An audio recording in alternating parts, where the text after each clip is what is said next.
जी students अस्सलाम वालेकुम। हम स्टार्ट कर रहे हैं पास्ट पेपर का एक क्वेश्चन कर लेते हैं, जैसे हमें थोड़ा सा अंदाज़ा हो जाए कि हमने क्वेश्चन किस तरह से अटैम्प्ट करने हैं अगर हमें ब्रेकिंग डिस्टेंस के मतलब कोई क्वेश्चन आ जाए। ओके जी, a car travel at a constant speed और a horizontal straight road, the driver sees फलाना फलाना फलाना। खुद पढ़ लीजिए स्टूडेंट्स, मैं डायरेक्ट क्वेश्चन में जा रहा हूँ। Explain why the thinking distance is directly proportional to v. जरूरी नहीं स्टूडेंट्स कि हर बार आपसे डायरेक्टली क्वेश्चन का ब्रेकिंग डिस्टेंस के मतलब क्वेश्चन हो या थिंकिंग डिस्टेंस के मतलब क्वेश्चन हो। कहीं पे भी अगर इस किस्म का क्वेश्चन आ जाए आपके पास पेपर में जो कि डायरेक्ट रिलेशन की बात करो, तो फौरन से इसकी इक्वेशन पे जाइए। जब आप इक्वेशन पे जाएंगे तो आपको दो चीजों के दरमियान इस क्वेश्चन के मुताबिक डायरेक्ट रिलेशन बनता हुआ नजर आएगा। S directly proportional to v, that's mean distance is directly proportional to v. तो थर्ड पार्टी कहां गई? ये स्टूडेंट्स खुद ब खुद क्या हो जाती है? कांस्टेंट हो जाती है। ये हिंट दे रहा हूं, इसको याद रखिएगा। ठीक हो गया? क्या मतलब कांस्टेंट हो जाती है? क्या आपने फोर्स में पढ़ा था formula extension, force is directly proportional to extension Hooke's law, पढ़ा था ना? सो उसमें के क्या है? कांस्टेंट है। सो क्या रिलेशन बन जाता था? F directly proportional to e. Easy हो गया स्टूडेंट्स। और बहुत से इक्वेशन है, F is equal to m a. तो एम क्या है स्टूडेंट्स? एम है आपके पास कांस्टेंट। सो रिलेशन क्या बन गया? एफ डायरेक्टली प्रोपोर्शनल टू ए। ठीक हो गया? सो ये हिंट दे रहा हूं आपको, अगर इस किस्म का क्वेश्चन कहीं भी आपके एग्जाम्स में आ जाए तो आपको आंसर फार्मूला से ही निकाल लेना, बजाय इसके कि आप इमेजिनेशन और डिटेल्स में जाओ। तो बजाय इसके कि वहां पे टाइम वेस्ट करो, आप direct to the point answer कर दो। तो हम भी यहाँ आंसर कर देते हैं कि thinking time is constant. Thinking time को हम रिएक्शन टाइम भी कह सकते हैं। Thinking time is constant. बस छोटा सा आंसर हो गया। Hence s directly proportional to v. S small डालिएगा, कैपिटल नहीं, ताकि आपको डिस्टेंस को रिप्रेजेंटेशन में प्रॉब्लम ना हो। और वैसे भी स्टूडेंट्स, अगर आप इस क्वेश्चन को समझे तो इतना मुश्किल नहीं है। अगर आपकी कार जा रही है 2 मीटर पर सेकेंड की स्पीड से, और लेट्स सपोज कीजिए कि आपको अचानक से हर्डल देखा, तो जिस टाइम तक आप ब्रेक अप्लाई करने पे जाते हो, वो जो रिएक्शन टाइम, वो जो थिंकिंग टाइम है 0.5 सेकेंड लेट्स सपोज कर लो। ठीक हो गया? उस 0.5 सेकेंड तक जो ऑब्जेक्ट है वो इमेजिन कीजिए 2 मीटर डिस्टेंस कवर कर चुका होता है। ऑलराइट, अब एक सेकंड कंडीशन बता रहा हूं कि अब जो आपकी कार है वो 2 मीटर नहीं 4 मीटर पर सेकंड की स्पीड से ट्रैवल कर रही है, और अचानक से हर्डल आता है और आप 0.5 सेकंड के अंदर ही ब्रेक अप्लाई करते हो। लेकिन अब अगर आप देखोगे तो आपकी जो कार है उसने कवर कर चुकी है वो डिस्टेंस 4 मीटर कवर कर चुकी है। That's mean distance, thinking distance is directly proportional to your speed. I hope so ये चीज अब आपको समझ में आ गई होगी। ठीक है? When the brakes are applied, the car decelerates uniformly to rest. The frictional force applied by the brakes is constant. The distance traveled between first applying the brakes. Okay, again हम क्वेश्चन की तरफ चलते हैं. Why the braking distance is proportional to v square. अब इस चीज को students आपने जरा बहुत ध्यान से समझना है। हमने समझाना है, एक्सप्लेन करना है, और छोटा सा हम फार्मूला से ड्राइव भी कर देंगे कि किस तरह से ब्रेकिंग डिस्टेंस किन किन फैक्टर्स पे डिपेंड कर रहा है, क्या वो वेलोसिटी स्क्वायर पे डिपेंड करता भी है या नहीं करता। तो इसको ऐसे ही समझ लो कि आपकी जो कार है वो कितने स्पीड से ट्रैवल कर रही है? 2 मीटर पर सेकंड की स्पीड से ट्रैवल कर रही थी, और अब उसी कार को जब आपने ब्रेक्स अप्लाई की स्टूडेंट्स, तो उसने कितना डिस्टेंस लिया? लेट्स सपोज कीजिए, वही हम कंडीशन ले लेते हैं कि 2 मीटर के अंदर अंदर या 2 मीटर डिस्टेंस पे वो उसकी जो फाइनल स्टेज थी उसकी वेलोसिटी 0 हो गई। दैट्स मीन एक कार 2 मीटर पर सेकंड की स्पीड से मूव कर रही थी, ब्रेक्स अप्लाई की, 2 मीटर डिस्टेंस पे वो जाके स्टॉप हो गई। नेक्स्ट कंडीशन में आपकी जो कार है वो 2 मीटर पर सेकंड नहीं 4 मीटर पर सेकंड की स्पीड से चल रही थी। अब जब स्टूडेंट्स आपने ब्रेक्स अप्लाई की, तो ब्रेक्स ने क्या किया? काइनेटिक एनर्जी को खत्म करते हैं ना, लूज करती है उसको, काइनेटिक एनर्जी को डेसिपेट करती है। अब जब आपने ब्रेक अप्लाई की तो हुआ क्या स्टूडेंट्स कि कार बजाय कि 4 मीटर पे जाके रुक जाती, जो कार है वो 8 मीटर पे जाके स्टॉप होती है। तो ये वो पूछ रहा है कि इसको थोड़ा सा हमने एक्सप्लेन करना है कि ऐसा क्यों है। ठीक हो गया? सो अब बेटा हम स्टार्ट करते हैं, यहां से स्टार्ट कर लेते हैं कि as kinetic energy is equal to 1/2 mv square. एक कार है जो कि इस स्पीड से, जिसके पास काइनेटिक एनर्जी कितनी है? 1/2 mv स्क्वायर है, इस स्पीड से क्या कर रही है? मूव कर रही है। अब जब स्टूडेंट्स आप ब्रेक्स अप्लाई करते हो तो बेसिकली आप वर्क डन कर रहे हो काइनेटिक एनर्जी को डिक्रीज करने के लिए। क्लियर हो गया? सो वो जो आप अपोजिंग फोर्स लगा रहे हो, वो जो आप ब्रेकिंग फोर्स या फ्रिक्शन फोर्स लगा रहे हो कार के टायर के ऊपर, वो किसके इक्वल है? वो उसी चीज के इक्वल है ना जिसमें काइनेटिक एनर्जी का जितना लॉस हो गया। दैट्स मीन हम वर्क एनर्जी प्रिंसिपल लगा रहे हैं कि जितना वर्क डन कर रहे हो वो एनर्जी का लॉस बन रहा है। ठीक हो गया? सो हम यहां पे लिखते हैं कि work done is equal to loss in kinetic energy. Okay हो गया? काइनेटिक एनर्जी, और इसके साथ ही हम इसके साथ लिख लेते हैं बेटा काइनेटिक एनर्जी लॉस लिख लेते हैं। ठीक हो गया? अच्छा जी, अब जरा ध्यान से देखिएगा प्लीज। वर्क डन का फार्मूला क्या होता है? F multiply D is equal to 1/2 mv²। ठीक हो गया स्टूडेंट्स? ये F क्या है? ये आपकी ब्रेकिंग फोर्स है, ब्रेकिंग फोर्स है। ठीक हो गया? या आप इसको फ्रिक्शन फोर्स भी कह सकते हो, तो तब भी बात ठीक रहेगी। This is basically the friction force जो कि टायर को रोटेट करने से रोक रही है। ओके? अगर स्टूडेंट्स इसी को मैं थोड़ा सा और इसको अगर मैं एडजस्ट करूं इस फार्मूला को, तो क्या ये ऐसा नहीं बन सकता? 1/2 2f बन गया। ठीक हो गया? यहां से क्या रिलेशन निकल रहा है कि d is directly proportional to v², considering के बाकी सारी चीजों को हम क्या कर लें? कांस्टेंट कर लें। ठीक हो गया? सो यहां से स्टूडेंट्स आपने एक अच्छा सा एक आंसर दे दिया जिसमें आपने छोटी सी डेरिवेशन करके दिखा दिया कि जो डिस्टेंस है वो डायरेक्टली प्रोपोर्शनल है किस चीज के? v² के। ठीक हो गया? अब अगर स्टूडेंट्स आप यहाँ पे देखो, थोड़ा सा इसको मैं और एक्सप्लेन कर देता हूं ताकि बेटा आपको समझने में आसानी हो जाए। तो यहाँ पे आपको mv² नजर आ रहा है। अगर मैं mv को सेपरेट करूं, v को सेपरेट करूं, तो ये मोमेंटम बन जाता है और ये v बन जाता है। इसका मतलब है कि जिसके अगेंस्ट आपने वर्क डन करना है उसके पास वेलोसिटी भी है, उसके पास मोमेंटम भी है। ठीक हो गया? अब यहां पे आप क्या लिखोगे कि one speed is double, one speed is doubled, friction force, that's mean F, friction force मतलब F की बात हो रही है, friction force has to work 4 times to reduce what? To reduce the kinetic energy. I think यहां तक आपका answer बिल्कुल परफेक्ट है। तो इस आंसर को एज इट इज स्टूडेंट्स याद कर लो। इसका रीजन ये है कि जब भी ब्रेकिंग डिस्टेंस का और वेलोसिटी का रिलेशन मांगा जाए तो काइनेटिक एनर्जी को इन्वॉल्व आपने जरूर करना है। आप वर्क डन अप्लाई कर रहे हो क्या प्रोड्यूस करने के लिए? काइनेटिक एनर्जी में लॉस प्रोड्यूस कर, काइनेटिक एनर्जी को डिक्रीज करने के लिए। ठीक हो गया? वेलोसिटी डबल है तो जरूरी नहीं कि वर्क डन भी डबल टाइम करना पड़े, वर्क डन आपको 4 टाइम ज्यादा करना पड़ेगा। और ये सिंपल सी बात है, अगर आप कार चला रहे हो तो एक लो स्पीडिंग कार को आपको रेस्ट पिलाना आसान है या एक हाई स्पीडिंग कार को? हाई स्पीडिंग कार को आपको जोर से बेटा ब्रेक सप्लाई करनी पड़ती, तब जाके कहीं वो रेस्ट पे आता है। ठीक हो गया? सो नेक्स्ट पॉइंट इसका ये है, अब इस पे टाइम ज़्यादा हम वेस्ट नहीं करते। सो दो टाइम आप इस पे फार्मूला लगा लो बेटा, distance divided by d divided by v। इस पे फार्मूला लगाओ, ये खुद कर लीजिएगा। ठीक है? So what is distance? Distance is 15 and what about the time? It's 22। So what's your answer? I guess 0 point something आ जाएगा। सो कैलकुलेट मैंने इसको किया था, आई गेस 0.68 आपका आंसर आ जाएगा। ठीक हो गया? The car has mass 1400।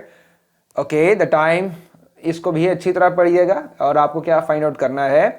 Force find out करनी है to require to stop this car.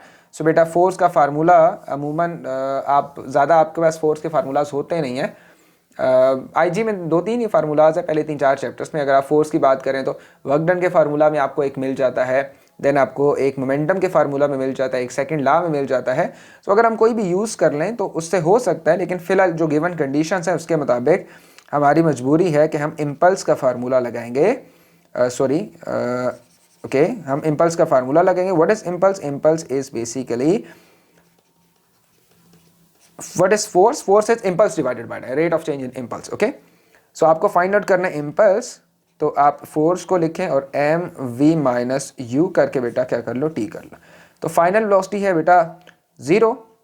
मास कितना है गिवन है? यस गिवन है 1400। Alright, what is v? 0 minus what is initial velocity? Initial velocity है 22 divided by what is time, time is 2.1, सो आपका answer आ जाएगा 1500 Newton answer आपका आ जाएगा, ठीक है। नेगेटिव आपका आंसर आएगा, लेकिन नेगेटिव तो फोर्स तो नहीं है, हम तो फोर्स को पॉजिटिव ही कंसीडर करेंगे। सो आपने नेगेटिव जो साइन है उसकी फिक्र नहीं करनी, उस पर टेंशन नहीं लेनी, ठीक है। ओके, नेगेटिव सिर्फ आपको डायरेक्शन का बताती है, अदरवाइज नहीं। ओके, इसकी आंसर मार्किंग स्कीम चेक कर लें, अगर कोई पॉइंट मिसिंग है तो बता दीजिएगा। मेरे ख्याल से सारे पॉइंट्स हमने क्लियर कर लिए, लेकिन एक दफ़ा खुद भी अपनी तसल्ली कर लिया करें। Okay, the next question is a car was moving with the speed of 20 metre पर सेकेंड, ठीक हो गया। All right, ji, with a speed of 20 meter per second, when it was 60 meter from the stop line of the signal turned right 60 meter पे, ठीक है। The reaction time of the driver is 0.4 second। Okay जी बेटा, हम यहाँ पे बना लेते हैं, लें जी, हमने एक चेक पोस्ट बना ली, या एक वो बना लिया, क्या उसको कहते हैं, सिग्नल्स का एक बॉक्स बना लेते हैं हम, ठीक है।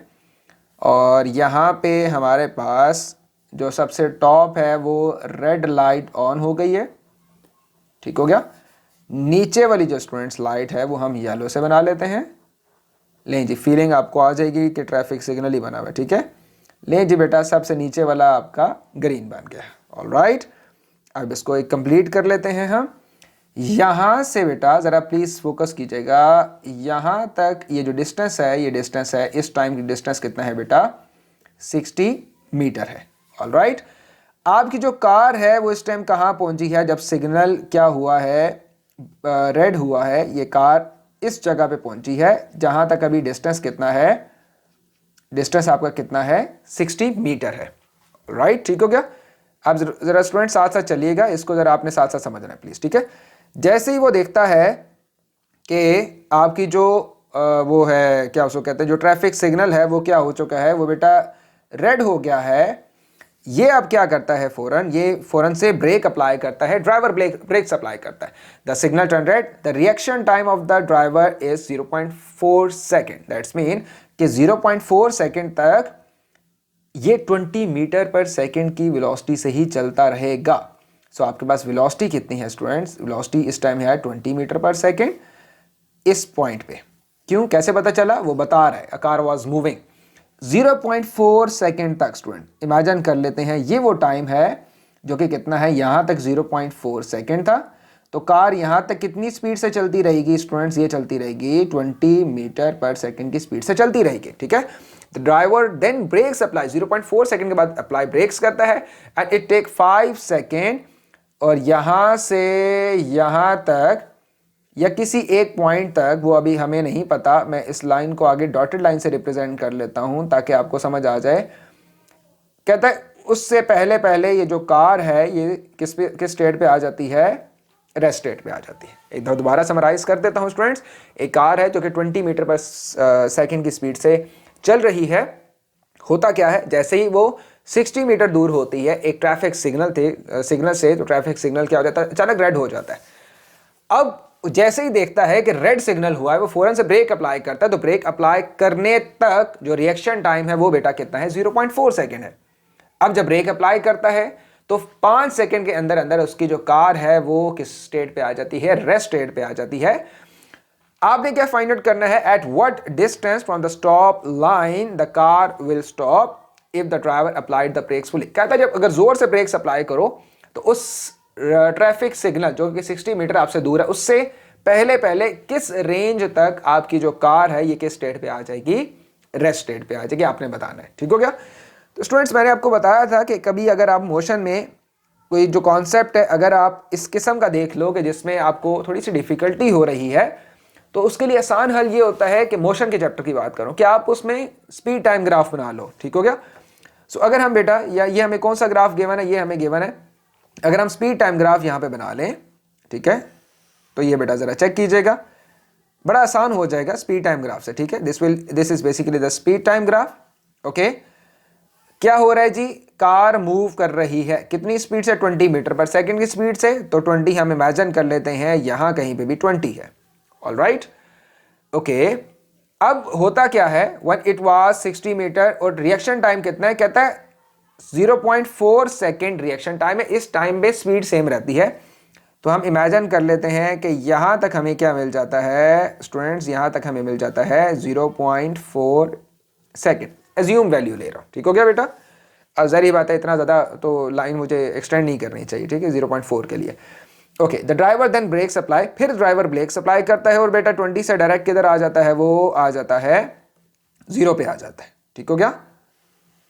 ओके, अब 0 पे आने में कितना टाइम लेता है, जस्ट वेट, इसको थोड़ा सा लेंथी कर। ओके, 0 में आने में कितना टाइम लेता है, 0 तक आने में बेटा, ये बेटा लेता है 5 सेकेंड लेता है, ठीक हो गया। तो अब आपने ज़रा ध्यान से देखना है, अगर पहले 0.4 था और फिर बाद में 5 सेकेंड लिए गए तो ये 5.4 तो नहीं होगा ना, ओ सॉरी, ये 5 तो नहीं होगा, ये कितना हो जाएगा, ये 5.4 हो जाएगा। एग्री, जस्ट बिकॉज के टाइम शुरू से तो 5.4 सेकेंड लगेगा, फिर वो स्टॉप पे आएगा, ठीक है। आपने क्या फाइंड आउट करना है, now the distance find out करना है। ओके, तो डिस्टेंस फाइंड आउट करने के लिए अगर आपको बेटा स्पीड टाइम ग्राफ गिवन हो, वीटी ग्राफ गिवन हो, आपने इससे डिस्टेंस निकालना हो तो माइंड में दोहराइए, आपको क्या देखना पड़ता है, आपको देखना पड़ता है बेटा एरिया अंडर कर्व देखना पड़ता है। तो यहाँ पे एरिया अंडर द कर्व कितने हैं बेटा, ये वाले है एक, एग्री। और दूसरा कौन, ओहो कम ऑन, ओके, और दूसरा कौन सा है स्टूडेंट्स, डिस्टेंस जो है दूसरा आपके पास डिस्टेंस है ये वाला, एग्री। सो आपके पास एक है जो कि बन रही है क्या, ट्राइंगल बन रही है और एक रेक्टेंगल बन रही है। सो आप अब क्या कर रहे हैं, distance is equal to, okay जी, area of rectangle plus area of, इसको मैं इरेज कर देता ताकि लिखने में मुझे परेशानी ना हो, चले, एरिया ऑफ बेटा triangle, easy. Now listen, distance s is equal to what is area of rectangle, length multiply width, इसको मैं ऊपर लिख लेता हूं ताकि जिन बच्चों को परेशानी है वो पहले से ही समझ, length multiply width. Okay, what is length, its length is आप कह सकते हो 0.4, व्हाट इज विड्थ आप 20 कर लो, लेंथ मल्टीप्लाई हाइट भी कर लो बेटा तब भी ठीक है, plus 1/2, what is length is okay 5.4, this is basically the length 5.4, लेकिन अगर सिर्फ ये निकालोगे तो 5.4 माइनस 0.4 करोगे, 5.4 minus 0.4 it will be 5 multiply, what is height, it's 20, all right।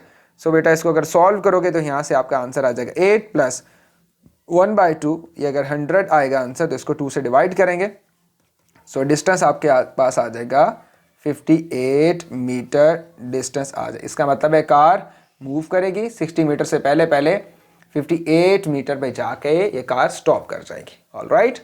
Okay, the next question is, same question है लेकिन इस क्वेश्चन को ऐसे भी मोल्ड किया जा सकता है कि अगर वो कहता आपको टाइम ना देता, वो कहता the maximum possible deceleration is 4 metre पर सेकेंड स्क्वायर, ठीक हो गया। तो आपकी स्पीड कितनी है बेटा 20। अब जरा ध्यान से देखिएगा ये कितने सेकंड तक रहती है, 0.4 सेकंड तक रहती है, ठीक है। अच्छा, अब यहाँ मैं दोबारा 20 लिख लेता हूँ, क्यों, क्योंकि टाइम आपके पास कितना है यहाँ पे 0.4 सेकंड लगा, ठीक है। अच्छा, अब जरा ध्यान से देखिएगा, एक्सेलरेशन या डिसेलरेशन बेटा कितना है, -4 मीटर पर सेकंड स्क्वायर।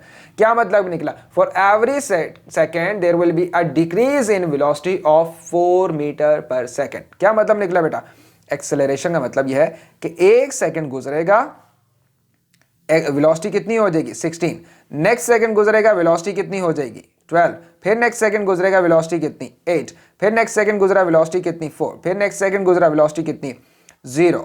सो स्टूडेंट्स ये कितना टोटल टाइम ले लिया इसने ले लिया 5 सेकंड ले लिया, और 5 सेकंड में अगर ये 0.4 दोबारा ऐड कर दो बेटा, सो ये पिछले वाला का केस बन जाएगा 5.4 सेकंड लग बनेंगे इसको 20 से 0 में आने के लिए। तो आपको माइंड को थोड़ा सा यूज करना होता है कि अगर आपको एक्सेलरेशन गिवन हो, आप एक्सेलरेशन को यूज करके खुद ब खुद टाइम निकाल सकते हो, आपको डायरेक्ट टाइम गिवन हो तो इससे बेहतर तो कोई और बात हो नहीं सकती। ओके जी, the next condition is state and explain what will happen to the thinking and the braking distance if the road is wet. अगर बेटा रोड जो है वो वेट है तो थिंकिंग और ब्रेकिंग डिस्टेंस पे क्या फर्क पड़ेगा। So this will be thinking distance और द रिएक्शन डिस्टेंस, ठीक हो गया। The next is basically braking distance, all right, braking distance. जी बेटा, इमेजिनेशन में थोड़ा सा काम चलाना पड़ेगा। बताओ रोड अगर वेट है और अचानक कोई हर्डल आपके सामने आ जाए, तो क्या आपको पाँव जो है वो आपका वो ब्रेक तक जाएगा क्या? उस टाइम तक भी कोई आपका ये कि एक्स्ट्रा टाइम लगेगा अगर रोड आपके वेट है? नहीं, बिल्कुल भी नहीं। सेम सी बात है कि मैंने ब्रेक सप्लाई करनी है तो मेरा हाथ जब तक ब्रेक तक जाएगा और उसको प्रेस करेगा, क्या इसमें कोई रोड के वेट का होने का कनेक्शन है? बिल्कुल नहीं। तो आपका जो डिस्टेंस टाइम रिएक्शन टाइम रहेगा वो उसमें क्या होगा? No change. रोड वेट है तो थिंकिंग या रिएक्शन डिस्टेंस में कोई इफेक्ट नहीं पड़ेगा या डिस्टेंस टाइम में कोई इफेक्ट नहीं पड़ेगा। इजी हो गया? वो वही रहेगा जो कि नॉर्मल रिफ्लेक्स टाइम होता है हमारा। क्या ब्रेकिंग डिस्टेंस में कोई इफेक्ट पड़ेगा? It will increase. अगर ये चीज़ आपको समझ नहीं आई बेटा तो एक दफ़ा इससे पिछला लेक्चर एक दफ़ा दोबारा देख लें ताकि आपको समझ आ जाए कि जब रोड वेट होती है तो क्यों एक्स्ट्रा टाइम लगता है, क्योंकि रोड स्लिपरी होती है, ठीक है, और आपका जो ऑब्जेक्ट है वो स्लाइड होगा जिससे उसके जो ब्रेकिंग डिस्टेंस है वो इंक्रीज हो जाएगा। ठीक हो गया? ओके जी, the next is driver is lazy.